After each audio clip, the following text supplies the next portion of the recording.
Condition थी, बहुत ज्यादा पॉलिटिकल डिक्लाइन था, education was in poor condition, और सो दैट्स व्हाई इसने, और जो इन सारी रीजंस की वजह से जो फिलोसफर्स थे उनको वो मतलब कि जो philosophers were regarded as superior than poets. तो उसने फिर रिपब्लिक में मैम इसके लगाए थे कि जो पोइट्री है ये डीमोरलाइजिंग इफेक्ट है।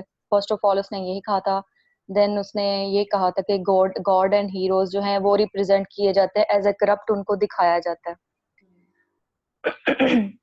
एंड देन उसने कहा था कि ड्रामा इज मोर हार्मफुल। उसने पोइट्स को कहा था कि इमोशनल ग्राउंड पे उसने कहा था कि ये जो इमोशनली उनको इंटेलेक्चुअली ओवरऑल कहा था कि ये रियलिस्टिक नहीं है according to Plato point of view. और उसने और भी चार्जेस लगाए थे कि जो पोइट्स हैं वो एक इमेजिनरी, आई थिंक सो मेरे ख्याल से ओवरऑल इसका ये था कि ये प्रैक्टिकली लोगों को नहीं दिखाते, इमेजिनरी शायद कोई वर्ड दिखाते हैं। बिल्कुल ऐसे ही था। और उसके जी, और फिर उसने एक और बहुत बड़ा चार्ज लगाया था, ये पॉइंट था कि पोइट जो नॉर्मल जो पोइट कंपोज करते हैं वो अंडर किसी सुपर नेचुरल सोर्स के अंडर कुछ करते हैं जो कि नॉन रैशनल चीजें हैं, और कि मतलब कि उनका जो often the poets can not themselves explain what they write, कि वो किसी इमोशन के अंदर आके ही कुछ लिखते हैं कि जो नॉर्मली जो पोइट्स का होता है कि कोई इमेजिनरी वर्ड होती है उनकी, और किसी जी सुपर नेचर पार्ट अंडर आ गया। सुपर नेचुरल पावर के अंडर कुछ लिखते हैं, जो अकॉर्डिंग टू प्लेटो वो इस चीज के अगेंस्ट था कि ये जो सब कुछ ना ये एक किस्म का झूठ है। कि जो अगर उसके अगर सारी वजह देखी जाए तो प्लेटो ने मैम ये जो उस वक्त के सारे कंडीशन थे, एजुकेशन जो थी वो बहुत वर्स कंडीशन में थी, पॉलिटिकल डिक्लाइन था, लोगों को बहुत ज्यादा प्रैक्टिकल होने की जरूरत थी अकॉर्डिंग टू प्लेटो। ये जो पोएट्स हैं ये उस दुनिया से इनको बिल्कुल अलग दुनिया में ले जाते हैं। और जी उसने ये कहा मतलब कि उसने पोइट्स पे इंटेलेक्चुअल इमोशनली उसने जो सारा था कि ये कहा था कि ये टोटली जो पोइट्री ये यूजलेस है। तो अरिस्टोटल ने कहीं डायरेक्टली कहा था प्लाटो? नो मैम डायरेक्टली तो नहीं उसने, लेकिन most of the parts of इसकी पोएटिक्स बुक थी अरिस्टोटल की, तो उसमें पार्ट्स से हमें समझ लगती है कि ये रिप्लाई ही है प्लेटो की बुक था। Actually he was Aristotle was the student of Plato, और प्लेटो को भी इस चीज का आइडिया था कि अरिस्टोटल है ये, मेरे ख्याल से एक लाइन आई थी मैन मैन ऑफ माइंड। हाँ जी प्लेटो को भी उस वक्त इस बात का अंदाजा हो गया था कि जो अरिस्टोटल है वो मैन ऑफ माइंड है, कि मोस्ट जीनियस पर्सन।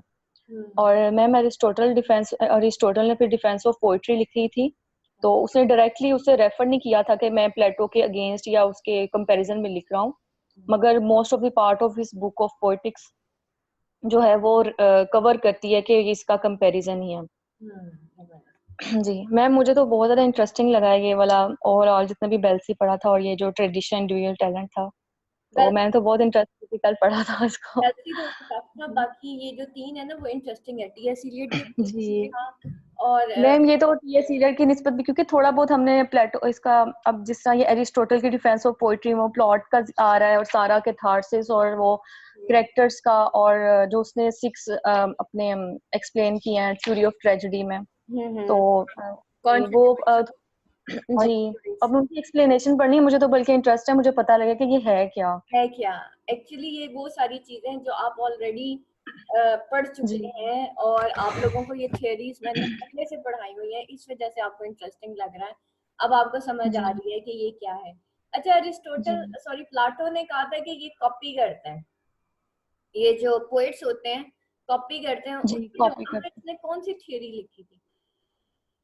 किसने मैम? अरिस्टोटल ने कौन सी थियरी लिखी थी जब उसने कहा था प्लाटो ने कि ये कॉपी करते हैं, सारे पोएट्स जो हैं कॉपीयर्स होते हैं, कॉपी करते हैं नेचर को? थ्योरी इमिटेशन के बारे में भी उसने बताया है। थ्योरी ऑफ जी इमिटेशन, बिल्कुल जी exactly। और उसने कैथारसिस भी उस वक्त ये कॉन्स्टिट्यूएंट्स ऑफ जो ट्रेजेडी है उसमें कैथारसिस उसी जवाब में लिखा था जब उसने कहा था कि उसके अंदर पीटी और फियर बहुत ज्यादा दिखाया जाता है, इमोशंस बहुत ज्यादा दिखाए जाते हैं ड्रामा के अंदर, ट्रेजेडी के अंदर। Through poet. तो फिर उसने थ्योरी ऑफ कैथारसिस लिखा था कि कैथारसिस जो है ट्रेजेडी की डेफिनेशन कंप्लीट नहीं होती अगर उसमें कैथारसिस ना हो। तो दैट वाज, अच्छा, ये अरिस्टोटल ने कहा था। हाँ, ये जो अच्छा, चीजें हैं बेटा ये सारी उसके जवाब में ही पोएटिक। दूसरा कल जो हम क्वेश्चन कर रहे थे वो था क्या अरिस्टोटल पोएटिक्स है वो आज भी रेलेवेंट है? हाँ जी क्लास। पेट नकल उतारना। हम्म, और जी ठीक है। जी, और एरिस्टोटल ने तो इसको डिफेंड किया था कि जो इमिटेशन है वो बेसिस है ऑफ ऑल फाइन आर्ट्स, कि फाइन आर्ट ये medium of imitation, object of imitation and manner of imitation.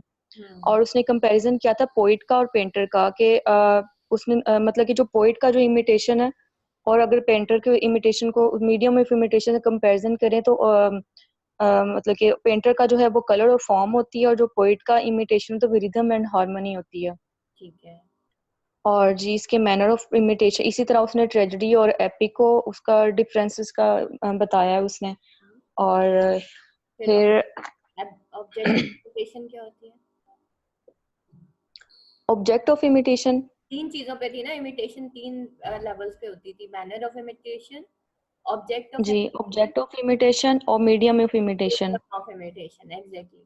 जी ठीक है, और नेक्स्ट उसके बाद हमने क्या पढ़ा था?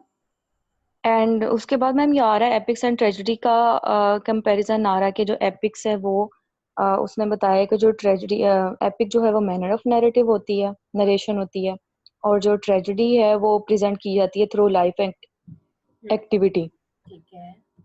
और जो मुझे लगता है कि उसने ऐसे बताया है कि जो ट्रेजेडी है उसमें ये एपिक जो है वो मर्ज हो जाती है, हम्म, मगर जो एपिक है वो एक ही बात को लेके, जैसे हमने मोक एपिक पढ़ी थी, रेप ऑफ द लॉक, और हम्म, वो पैराडाइज लॉस्ट हम्म, एपिक थी। हम्म, जी, और जो ट्रेजेडी है वो जी, और ट्रेजेडी उसने ये बताया कि सीरियस सेक्शन है। फिर उसने कंपैरिजन किया कॉमेडी का और ट्रेजेडी का। हम्म, और जो कॉमेडी है उसमें मतलब सीरियस एक्शन नहीं होते, ग्रोटेस्क एक्शन होते हैं, और ट्रेजेडी में सीरियस एक्शन होते हैं। हम्म, ट्रेजेडी में पिटी एंड फियर भी आती है और कैथारसिस आता है इमोशंस का।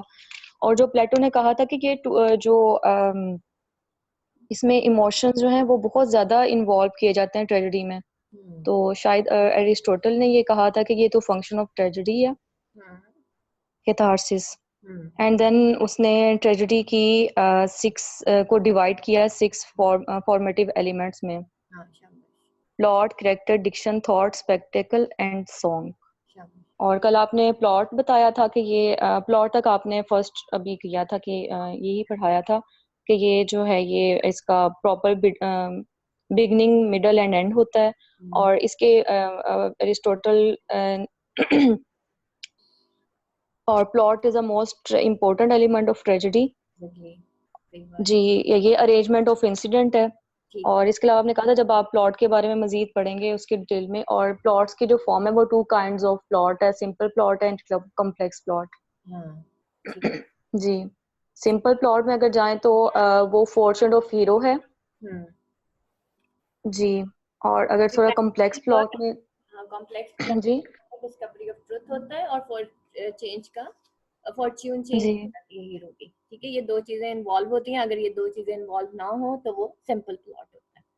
ठीक है, और प्लॉट का एक बिगनिंग, मिडल और एंड होता है। कल हमने यही चीजें पढ़ी थी। मैम, ये थोड़ा पॉइंट क्लियर कर दीजिएगा मुझे, ये प्री प्रायोरिटी का और जी पैरेंटिया एंड डिस्कवरी।